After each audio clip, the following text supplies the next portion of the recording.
তাই নতুন সরকার যে উন্নয়নের যে রাস্তা আমরা নিয়েছি সেখানে সংখ্যালঘু সম্প্রদায়ের ছেলেমেয়েরাও তারা যোগ দিক।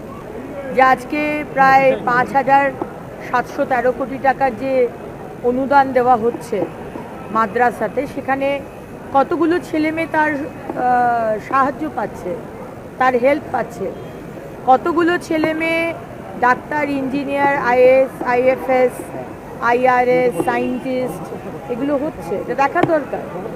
টাকাগুলো কোথায় যাচ্ছে, মাদ্রাসাতে মডার্ন এডুকেশন দেওয়া হচ্ছে কিনা।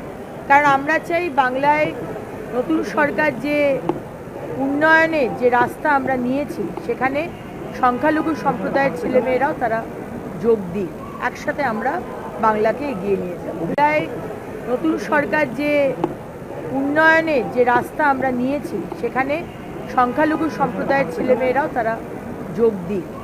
যে আজকে প্রায় 5,713 কোটি টাকার যে অনুদান দেওয়া হচ্ছে মাদ্রাসাতে, সেখানে কতগুলো ছেলেমেয়ে তার সাহায্য পাচ্ছে, তার হেল্প পাচ্ছে।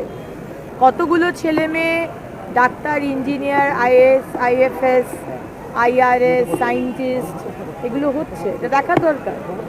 টাকাগুলো কোথায় যাচ্ছে, মাদ্রাসাতে মডার্ন এডুকেশন দেওয়া হচ্ছে কিনা। কারণ আমরা চাই বাংলায় নতুন সরকার যে উন্নয়নের যে রাস্তা আমরা নিয়েছি সেখানে সংখ্যালঘু সম্প্রদায়ের ছেলেমেয়েরাও তারা যোগ দিক, একসাথে আমরা বাংলাকে এগিয়ে নিয়ে যাব।